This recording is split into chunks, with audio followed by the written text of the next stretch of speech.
بسم الله الرحمن الرحيم إن الحمد لله نحمده ونستعينه ونستغفره ونؤمن به ونتوكل عليه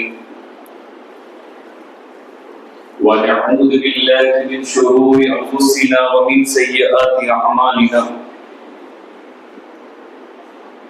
من يهده الله فلا مضل له ومن يضلل فلا هادي له ونشهد أن لا إله إلا الله وحده لا شريك له ونشهد أن محمدا عبده ورسوله أما بعد يا أيها الذين آمنوا اتقوا الله حق تقاته ولا تموتن إلا وأنتم مسلمون يا أيها الناس اتقوا ربكم الذي خلقكم من نفس واحدة وخلق منها زوجها وبث منهما رجالا كثيرا ونساء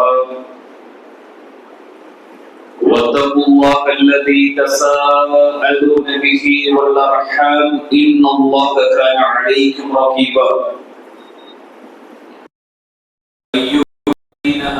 اتقوا الله وقولوا قولا سديدا يصلح لكم أعمالكم ويغفر لكم ذنوبكم ومن يطع الله ورسوله فقد فاز فوزا عظيما فإن كتاب الله وخير الحدي حدي محمد صلى الله عليه وسلم وشر الأمور محدثاتها وكل محدثة بدعة وكل بدعة ضلالة وكل ضلالة في النار رب اشرح لي صدري ويسر لي أمري واحلل عقدة من لساني يفقهوا قولي வானங்களையும் பூமியையும் படைத்து அதிலே பல கோடி மனிதர்களையும் உயிர் ஜீவராசிகளையும் வாழச் செய்து தன்னுடைய வல்லமையை இந்த முழு மனித சமுதாயத்திற்கும் நிலைநாட்டிக் கொண்டிருக்கும் ஏக இறைவனாகிய நம்மை படைத்து பரிமாணம் செய்து கொண்டிருக்கின்ற அந்த அல்லாஹ் ஒருவன் மீதே எல்லா புகழும் உண்டாகட்டுமாக. அவருடைய சாந்தியும் சமாதானமும் இந்த உலகத்திற்கு அருட்படையாக அனுப்பப்பட்ட நபி முஹம்மத் ஸல்லல்லாஹு அலைஹி வஸல்லம் அவர்கள் மீதும் அவர்களது வழியை முற்றிலுமாக பின்பற்றி வாழ்ந்து மரணித்த உத்தம சத்திய சஹாபாக்கள் சஹாபிய பெண்மணிகளின் மீதும் குறிப்பாக கண்ணியத்திற்குரிய இந்த ஜும்ஆவுடைய தினத்திலே அல்லாஹ்வுடைய மார்க்கத்தை அறிந்து கொள்ள வேண்டும், அதன் அடிப்படையில் தன்னுடைய வாழ்வை அமைத்துக் கொள்ள வேண்டும் என்கின்ற மிக உயரிய நோக்கத்திற்காக வேண்டி நாம் எல்லாம் அல்லாஹ்வுடைய இறை இல்லத்திலே ஒன்று கூடியிருக்கின்றோம்.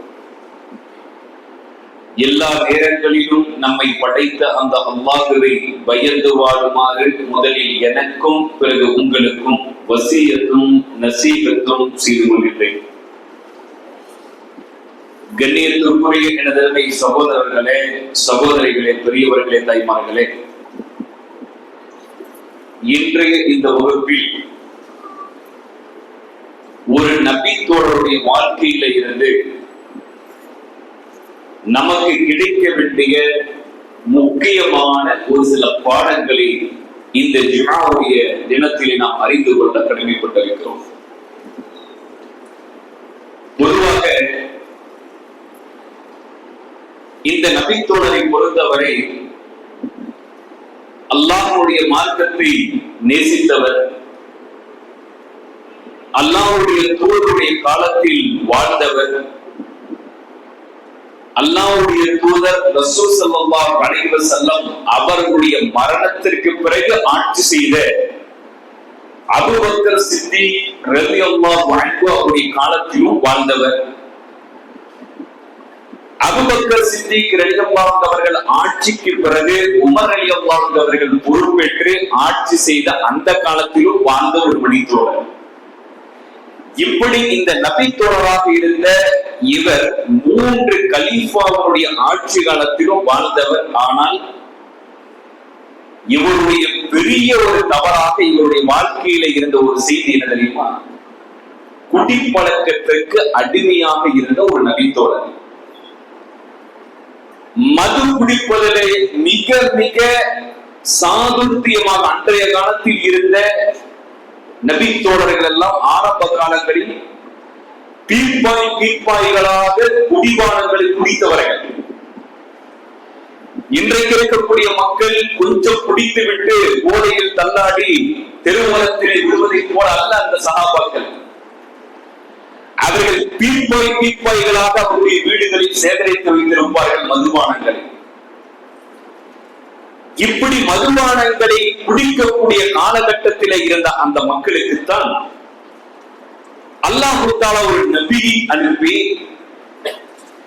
அந்த நபி அந்த மக்களுக்கு மார்க்கத்தை போதித்து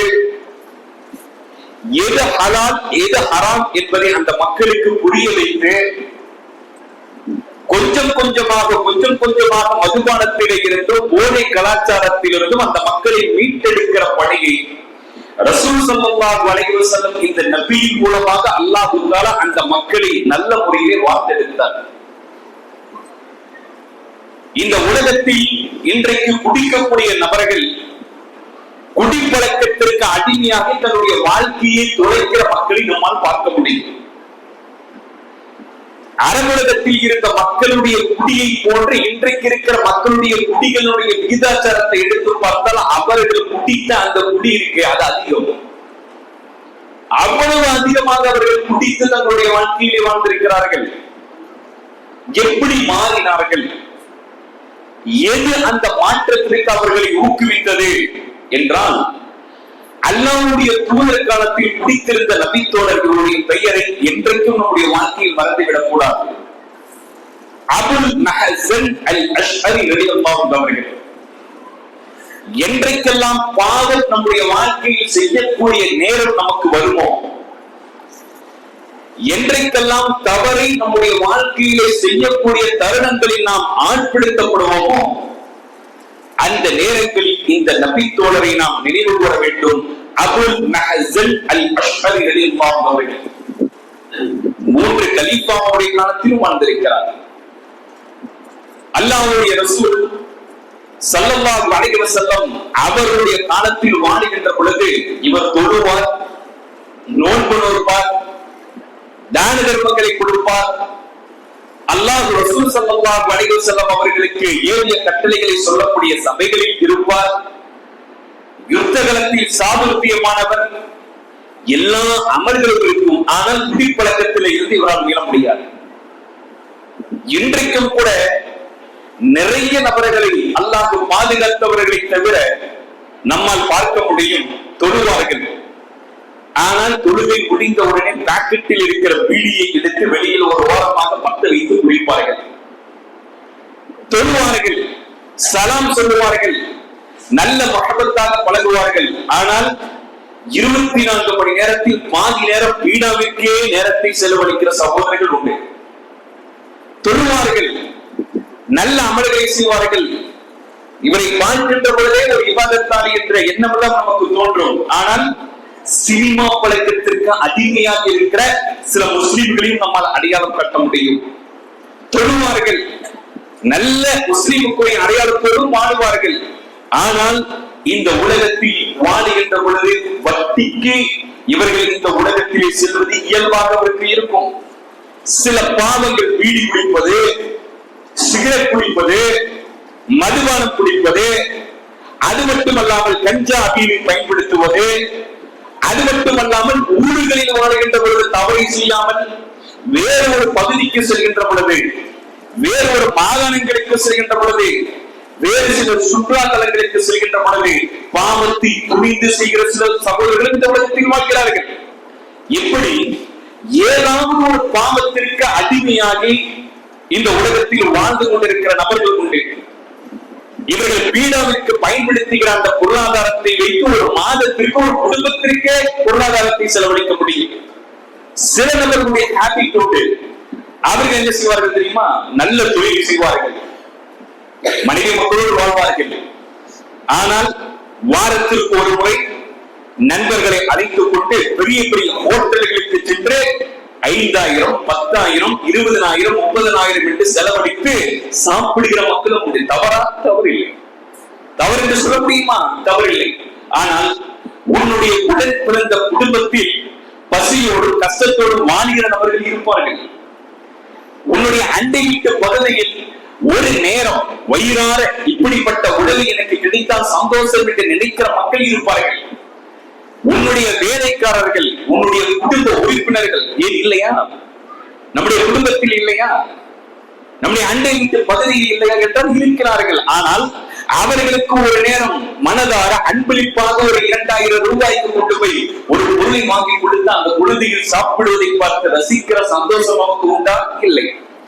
ஆனால் ஒரு 5 நபர்கள் 6 நபர்கள் சேர்ந்து ஒரு வாகனத்தை பிடித்துக் கொண்டு ஒரு இடத்தை தேர்வு செய்து அங்கு போய் 15,000, 20,000 ரூபாய்க்கு சாப்பிட்டு வருவோம். இது தவறா? தவறில்லை. ஆனால் உன்னுடைய தேவையை சுருக்கிக் கொண்டு பிறருடைய தேவைக்கு நீ முக்கியத்துவம் இந்த உலகத்தில் முடிக்கின்ற பொழுது அல்லாஹ்வுடைய அருளில் எப்பொழுதும் உன்னுடைய குடும்பம் நீயும் இருப்பாய் என்பதை மறந்துவிடக் கூடாது. செய்திக்கு வாருங்கள். அல்லாஹ்வுடைய ரசூலுடைய காலத்தில் இவருடைய வாழ்க்கையில் இருக்கிற தவறு இந்த குடியிலே இருந்து மீள முடியாத நம்பித்தோட அல்லாஹ் தஆலா அவனுடைய அருள்மறையாம் திருமறை குர்ஆனில் வசனங்கள் சொல்கின்ற பொழுது என்ன சொல்லுவான்? இந்த உலகத்தில் வாழுகிற நபர்கள் இறை விசுவாசிகளை பொறுத்தவரை அவர்கள் இந்த உலகத்தில் எப்படி இருப்பார்கள்? 3வது அத்தியாயத்துடைய 135வது வசனத்தில் அல்லாஹ் தஆலா சொல்கிறார், வல்லதீன இதா ஃபஅலு ஃபாஹிஷா. இந்த உலகத்தில் அந்த இறை விசுவாசிகள் அவர்கள் வெட்கக்கேடான காரியங்களை, பாவமான சில காரியங்களை இந்த உலகத்தில் அவர்கள் செய்துவிட்டால் தமக்கு தாமே இந்த உலகத்தில் அவர்கள் தீங்கிழைத்துக் கொண்டால் உடனே அவர்கள் அல்லாஹ்வை நினைத்து பாவ மன்னிப்பு கேட்பார்கள். அல்லாஹ்விடத்திலே அவர்கள் பாவ மன்னிப்பு கேட்டு அல்லாஹ்விடத்திலே அவர்கள் சரணாகதி அடைவார்கள் என்று அல்லாஹ் தஆலா அவனுடைய அருள்மறையாம் திருமறை குர்ஆனிலே சொல்லிவிட்டு அல்லாஹ்வை தவிர இந்த உலகத்தில் பாவங்களை மீட்கக்கூடிய மனிதன் யார்? அல்லாஹ்வை தவிர யாராலும் பாவங்களை மன்னிக்க முடியாது. அந்த அல்லாஹ் தான் உங்களுடைய பாவங்களை மன்னிப்பான் என்பதை அவர்கள் பயப்படுவார்கள்.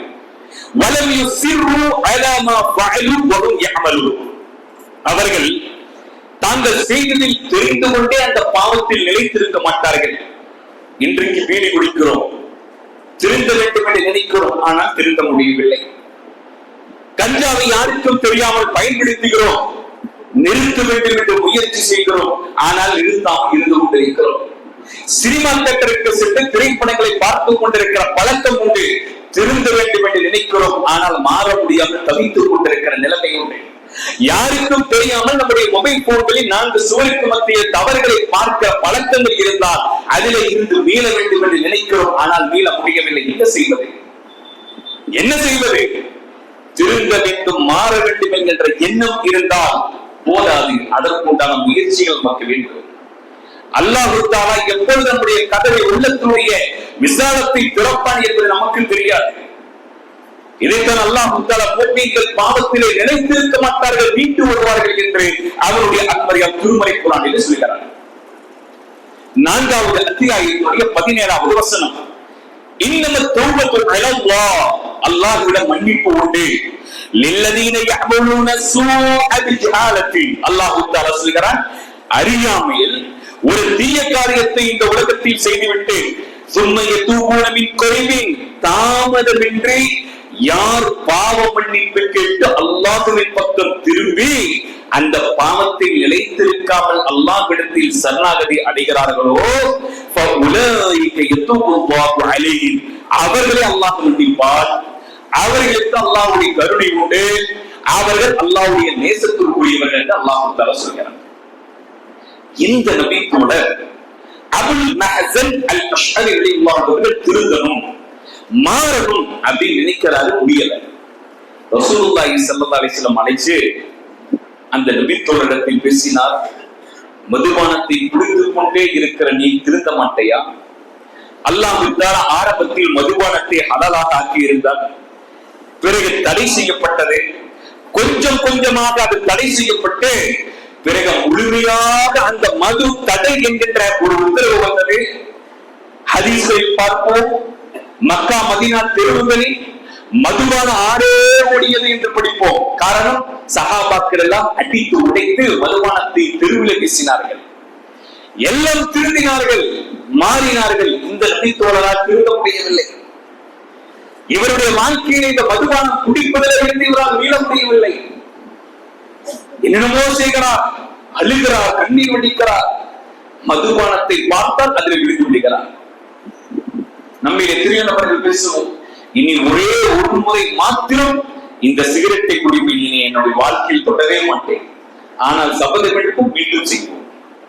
ஒரே ஒரு முறை என்னுடைய நண்பனோடு இந்த மதுபானத்தை கூட்டாக சேர்த்து குடிப்போம், இனி என்னுடைய வாழ்க்கையில் தொடரவே மாட்டோம். சபதம் எடுத்தும் அதை நிறைவேற்ற முடியாத சகோதரர்கள் உண்டு. எவ்வளவோ பாவங்கள் அவர்களுடைய தகுதிக்கேற்ப உண்டு. அதிலே இருந்து மீள முடியாமல் தவிக்கிற மக்களும் உண்டு. அவர்களுக்குத்தான் இந்த நபிமொழி. அவர்கள் இந்த வாழ்வை பார்க்க வேண்டும். அல்லாஹ் இவருடைய வாழ்வை எப்படி மாற்றினான் என்பதுதான் இன்றைய ஜும்ஆவுடைய சாராம்சம்.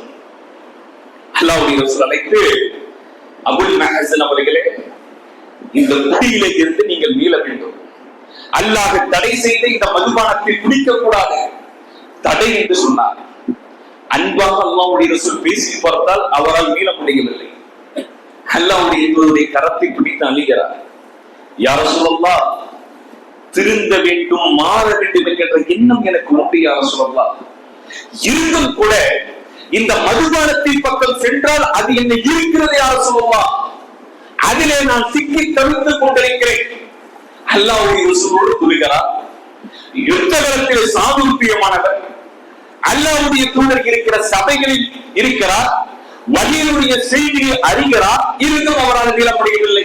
அப்படியானால் மாற வேண்டும், திருந்த வேண்டும் என்கின்ற எண்ணம் ஆண் மனதிலே இருந்த அதற்காக துஆ செய்து கவலைப்பட்டு இந்த உலகத்தில் நடைப்பயணம் மேற்கொண்டே இருந்தால் என்றைக்காவது ஒரு நாள் அல்லாஹ் இந்த உலகத்தில் நம்மை திருந்தி மாற்றமாக வாழ வைத்து அவருடைய அருளோடு தான் இந்த உலகத்திலே இருந்து நம்மை அனுப்புவார் என்பது இவருடைய வாழ்க்கையில சான்று. அல்லாஹ்வுடைய தூதர் பேசினவரால இந்த குடிப்பழக்கத்தில இருந்து மீள முடியல. அன்பாக பேசினார், அழைத்து பேசினார், ஆதரவாக பேசினார், இவர் திருந்துவதாக இல்லை. ரசூல் ஸல்லல்லாஹு அலைஹி வஸல்லம் வீதியிலே அழைத்து ஹத்தடி நிறைவேற்றுகிறார்கள். கசையடி 100 கசையடி இவருக்கு குடிக்கிறார். பொதுமக்கள் எல்லாம் பார்க்கிறார்கள். அப்பொழுது இவர் திருந்தினாரா? அடி வாங்கினார், கண்ணீர் வடித்தார், அழுகிறார், வேதனைப்படுகிறார். இருந்தும் மதுபானத்திலே இருந்து இவரால் மீள முடியவில்லை, குடிப்பழக்கத்திலே இருந்து இவரால் மீள முடியவில்லை. மீண்டும் ரசூலுல்லாஹி ஸல்லல்லாஹு அலைஹி வஸல்லம் அழைத்து பேசுகிறார், திருந்த வேண்டும் என்று நினைக்கிறார், மாற வேண்டும் என்று நினைக்கிறார், முடியவில்லை. இதே போல் நடந்து ஒரு கட்டத்தில் அல்லாஹ்வுடைய ரசூல் ஸல்லல்லாஹு அலைஹி வஸல்லம் மரணித்தே போய்விட்டார்கள். அல்லாஹ்வுடைய ரசூலுக்கு பிறகு அபூபக்கர் சித்திக் ரலியல்லாஹு அன்ஹு அவர்கள் ஆட்சி பொறுப்பை ஏற்றார்கள். அபூபக்கர் சித்திக் ரலியல்லாஹு அன்ஹு அவர்களுக்கு தெரியும் இந்த அபுல் மஹ்சன் அல் அஷ்அரி ரலியல்லாஹு அன்ஹு அவர்களை பற்றி. அவர் அழைத்து பேசினார், அபுல் மஹ்சன் அவர்களே, அல்லாஹ்வுடைய தூதர் காலத்திலும் நீ குடித்தாய், என்னுடைய ஆட்சி காலத்திலும் நீ குடித்துக் கொண்டிருக்கிறாய், நீ திருந்த மாட்டையா, நீ மாற மாட்டையா என்று கேட்கிறார்கள்.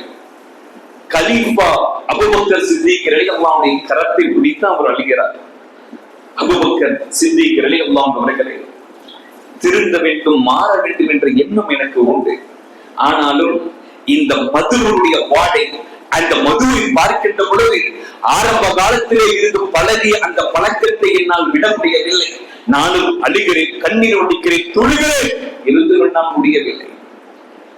பேசி பேசி பார்த்தார் அபூபக்கர் சித்திக் ரலியல்லாஹு அன்ஹு அவர்கள், மீண்டும் இவர் திருந்துவதாக இல்லை. அவரை மீண்டும் பொதுமக்களுடைய மக்களுக்கு மத்தியில் வைத்து 100 கசையடி நிறைவேற்றப்படுகிறது. கண்ணீர் வெடித்து அழுது கொண்டிருக்கிறார். அப்பொழுது இவருடைய மது வழக்கத்திலே இருந்து இவரால் மீள முடியவில்லை. ஒரு கட்டத்தில் பேசி பேசி பார்த்து சொல்லி பார்த்து அபூபக்கர் சித்திக் ரலியல்லாஹு அன்ஹு மரணித்து போய்விட்டார்கள். 3வது கலீஃபாவுடைய ஆட்சி காலம். அதனால்தான் 3 கலீஃபாவுடைய ஆட்சி காலத்தில் வாழ்ந்த நபித்தோழர்களே வரலாறு உண்டு. உமர் ரலியல்லாஹு ஆட்சி காலம். அப்பொழுது இதே பழக்கத்தில் முடித்துக் கொண்டிருக்கிறார். திருந்துவதாக இல்லை, மாறுவதாக இல்லை. அவருடைய குணம் எப்படி? உமர் ரலியல்லாஹு குணத்தை பொறுத்து இவர்கள் இருவரை போல் அல்ல. உமர் ரலியல்லாஹு அவர்கள் கோபக்கார், அசத்திய கொள்கைக்கு சத்தியத்தோடு போராட்டம் நடத்தக்கூடியவர். சற்றென்று கோபப்படுவார். அழைத்தார், அபுல் மெஹசன் அவர்களே, அல்லாஹ்வுடைய தூதர் காலத்திலும் பிடித்தாய், அபூபக்கர் சித்திக் ரலியல்லாஹு ஆட்சி காலத்திலும் பிடித்தாய், திருந்தவில்லை, மாறவில்லை. என்னுடைய ஆட்சி காலத்திலும் பிடித்துக் கொண்டிருக்கிறாய். இனி நான் உனக்கு அவகாசத்தை கொடுக்கிறேன். அதற்குள் நீ திருந்தவில்லை என்றால் நான் என்ன செய்வேன் என்பது உனக்கு தெரியும் என்று வார்த்தை செய்கிறார். ஒரு எச்சரிக்கை உத்தரவை அந்த இடத்தில் உமர் ரலியல்லாஹு அன்ஹு சொன்னார். அப்பொழுது அவர் திருந்தினாரா? இல்லை. அப்பொழுது பிடித்துக் கொண்டே இருக்கிறார். உமர் ரலியல்லாஹு அன்ஹு கோபம் தெரிந்தும் உமர் ரலியல்லாஹு அன்ஹு அந்த சட்டங்களை அவர் எப்படி வகுத்து சொல்லுவார், எப்படி அவருக்கு தண்டனை கொடுப்பார் என்று அறிந்திருந்தும் மீண்டும் மதுபானத்தை பிடித்துக் கொண்டே இருந்தார். உமர் ரலியல்லாஹு அன்ஹு கரத்தை பிடித்து ஒரு கட்டத்தில் அழுகிறார். உமர் அவர்களே, கலீஃபா அவர்களே, அல்லாஹ்வுடைய தூதர் காலத்திலும் பிடித்த பாவினான், அபூபக்கர் சித்திக் ரலியல்லாஹு அன்ஹு ஆட்சி காலத்திலும் அதனை பிடித்த பாவினான். உங்களுடைய ஆட்சி காலத்திலும் நான் இந்த தவறை செய்து கொண்டிருக்கிறேன். திருந்த வேண்டும் என்று நினைக்கிறேன், மாற வேண்டும் என்று நினைக்கிறேன். ஆனால் என்னால் முடியவில்லை. நான் என்ன செய்வது? நான் என்ன செய்வது? எல்லாம் தெரிந்து இந்த பாவத்தில் இருந்து என்னால் மீள முடியவில்லை.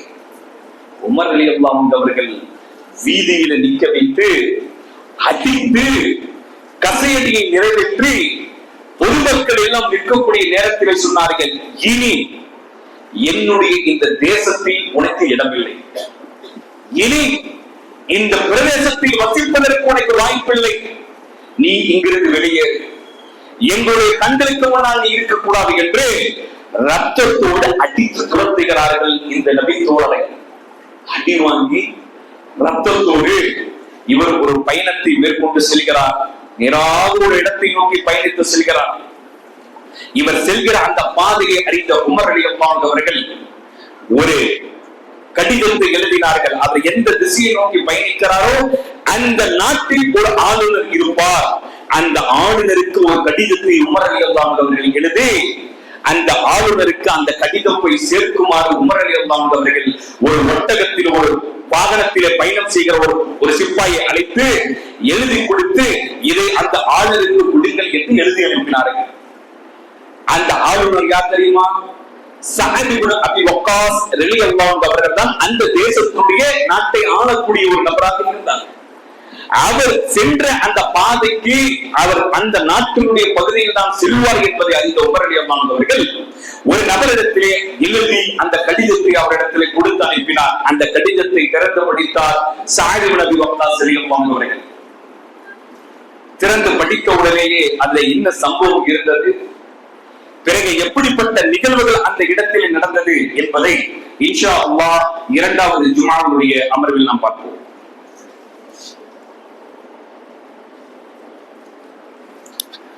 அல்ஹம்துலில்லாஹி ரப்பில் ஆலமீன் வல் ஆகிபத்து லில் முத்தகீன் வலா உத்வான இல்லா அலல் ஸாலிமீன் வஸ்ஸலாத்து வஸ்ஸலாமு அலா அஷ்ரஃபில் அன்பியா வல் முர்ஸலீன் வ அலா ஆலிஹி வ அஸ்ஹாபிஹி அஜ்மஈன். அம்மா பஅத்.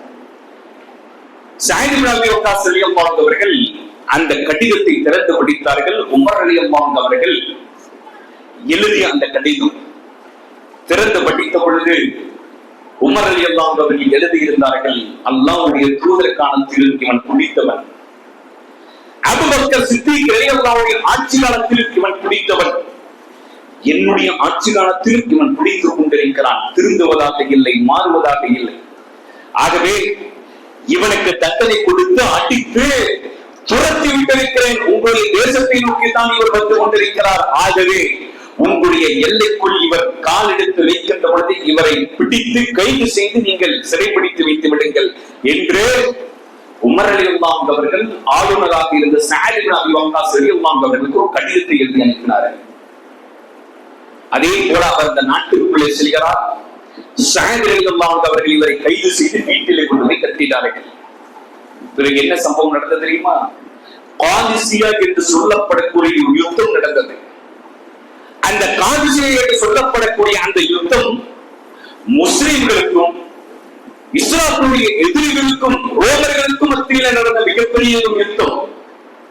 இஸ்லாமுடைய எதிரிகளுடைய எண்ணிக்கை மிக மிக அதிகம், சஹாபாக்களுடைய எண்ணிக்கை குறைவு. அந்த யுத்தத்தில் மூத்த சஹாபாக்கள் எல்லாம் இடம்பெற்றார்கள். அந்த காதிசியாவுடைய யுத்தத்தில் அந்த யுத்தம் நடந்து கொண்டிருக்கிற அந்த நிகழ்வு நடக்கப் போகிறது. வீட்டிலே கட்டப்பட்டிருக்கிறார் ஒரு மூலையிலே ஒரு தூணிலே இந்த அபுல் மஹ்சன் அல்-அஷ்அரி ரலியல்லாஹு அவர்கள். உடனே சஅத் ரலியல்லாஹு அவர்கள் சஅத் இப்னு அபி வக்காஸ் ரலியல்லாஹு அவர்கள் வீட்டிலே இருந்து அந்த காதிசியாவுடைய யுத்தத்திற்கு செல்கிறார்கள். செல்கின்ற பொழுது தன்னுடைய மனைவியை பார்த்து சொன்னார்கள், இதோ அல்லாஹ்வுடைய தூதர் காலத்திலே குடித்தவன், அபூபக்கர் சித்திக் ரலியல்லாஹு காலத்திலும் குடியை விடாத மனிதர், அல்லாஹ்வுடைய ரசூலுக்கு பிறகு அபூபக்கர் சித்திக் ரலியல்லாஹு அவர்களுக்கு பிறகு உமர் ரலியல்லாஹு ஆட்சி காலத்திலும் குடியிலே மிக அதிகமாக இருந்த அடித்து துரத்தப்பட்ட மனிதர் இங்கு கட்டப்பட்டிருக்கிறார். இப்போ நடக்கிற அந்த காதிசியாவுடைய யுத்தத்திற்கு நான் செல்கிறேன். இந்த மனிதரை நீ கண்காணித்துக் கொள் என்று தன்னுடைய மனைவியிடத்தில் சொல்லிவிட்டு அவர் யுத்தத்திற்கு செல்கிறார்.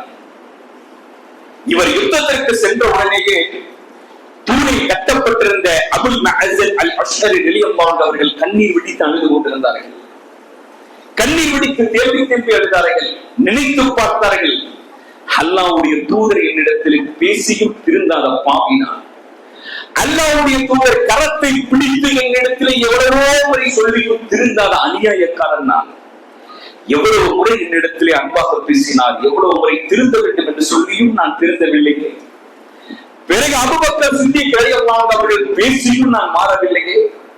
நான் ஒரு பாவியாக இந்த உலகத்தில் வாழ்ந்து விட்டேனே. இருக்கு இந்த இடத்தில் உமர் ரலியல்லாஹு ஆட்சி காலத்திலும் திருந்த முடியாத ஒரு அநியாயக்காரனாக நான் மாறிவிட்டேன்.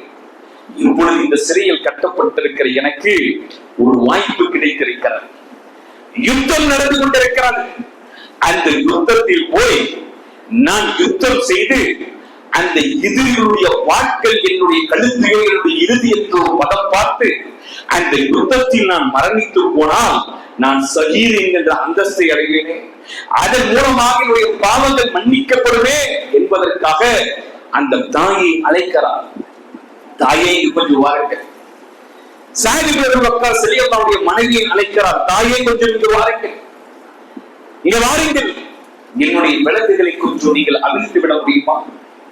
அந்த தாய் கேட்டார்கள், என்ன காரணம், எதற்காக உனக்கு நான் இந்த விளக்கை அவிழ்க்க வேண்டும் என்று கேட்டார்கள். இல்லை தாயே, அல்லாஹ்வுடைய தூதர் பேசி திருந்தாத அநியாயக்காரன் பாவினான். அபூபக்கர் சித்திக் ரலியல்லாஹு ஆட்சி காலத்திலும் குடியிலே இருந்த மீள முடியாத அநியாயக்காரன் தான். உமர் ரலியல்லாஹு அவர்களை அடித்து துரத்தியும் திருந்தாத பாவினான்.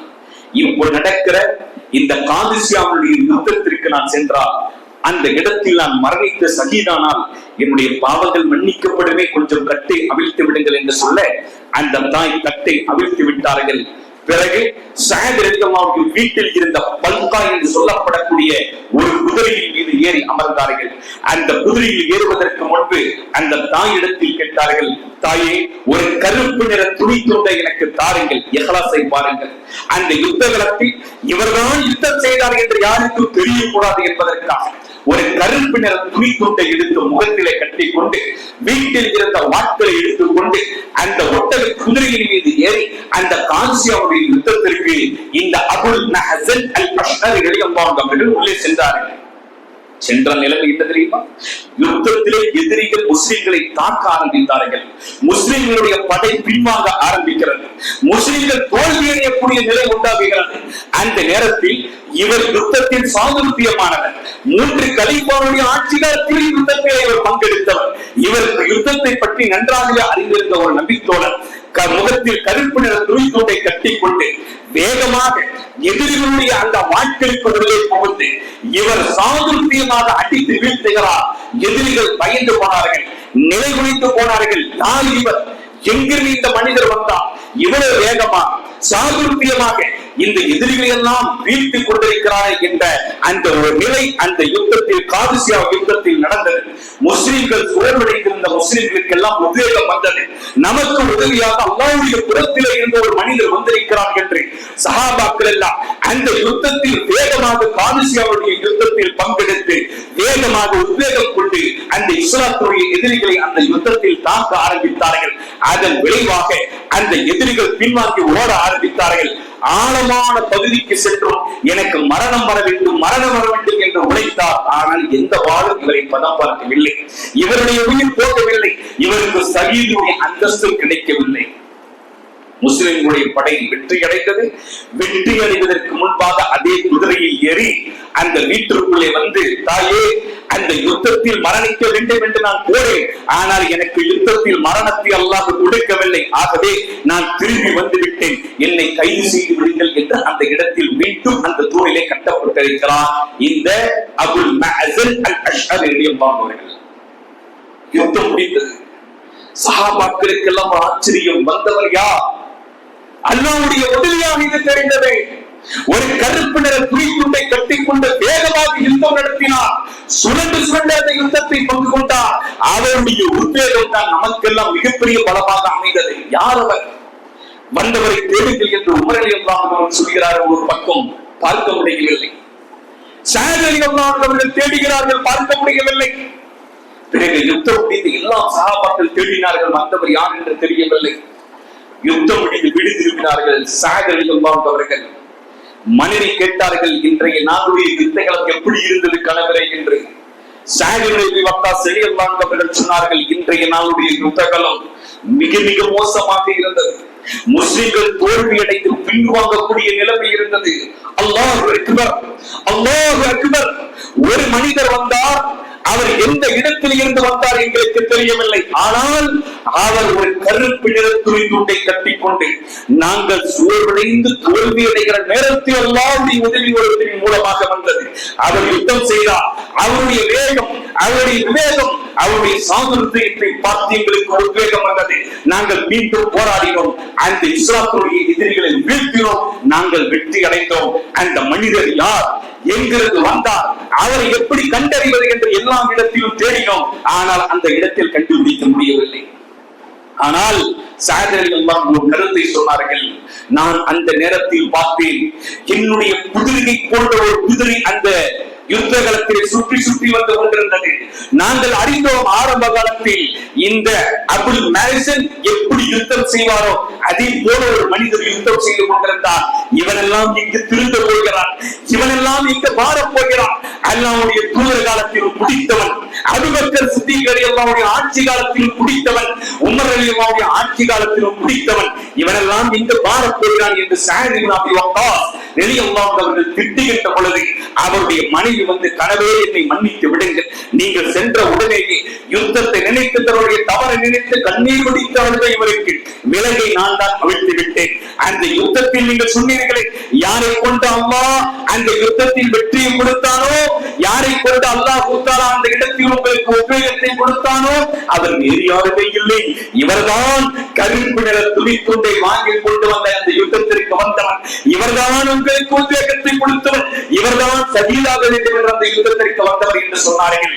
உடனே இந்த ஸஅத் இப்னு வக்காஸ் ரலியல்லாஹு அன்ஹு அவர்கள் அந்த நபி தோழரை அழைத்து விலங்குகளை அவிழ்த்து கட்டிப்பிடித்து தேம்பி தேம்பி அழுதார்கள். அல்லாஹ் உன் மூலமாக அந்த யுத்தத்திற்கு மிகப்பெரிய வெற்றியை வழங்கி இருக்கிறான் என்றால் அல்லாஹ்வுடைய பார்வையில் நீ எப்படிப்பட்ட மனிதராக இருப்பாய் என்பதை நாங்கள் விளங்கிக் கொண்டோம். என்னை மன்னித்து விடு, இனி என்னுடைய வாழ்நாளில் உண்மை நான் அடிக்க மாட்டேன், உண்மை நான் ஏச மாட்டேன், உண்மை நான் திட்ட மாட்டேன், உண்மை நான் விளங்கிட மாட்டேன் என்று சொன்னார்கள்.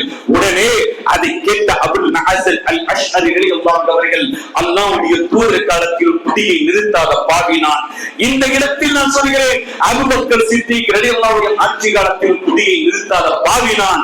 நான் உமர் ரலியல்லாஹு அன்ஹு அடித்து துரத்தையும் மதுபானத்தை குடித்துக் கொண்டே இருந்த பாவி நான் இன்றைய தினம் ஒரு சபதத்தை எடுக்கிறேன். இன்றைய தினம் ஒரு முடிவை சொல்கிறேன்.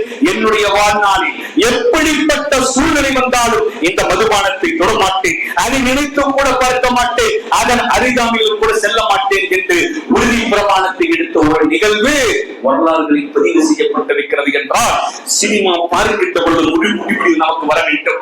தண்ணி அடிக்கின்ற பொழுது, கஞ்சா அடிக்கின்ற பொழுது, மதுபானத்தை பார்க்கின்ற பொழுது, இன்னும் பிற தவறுகளில் ஈடுபடுகின்ற பொழுது இந்த நபி தோழரை நினைத்து பாவத்தில் இருந்து வீழ்கிற நல்ல மக்களாக நாம் வாழ்வதற்கு முயற்சி செய்ய வேண்டும்.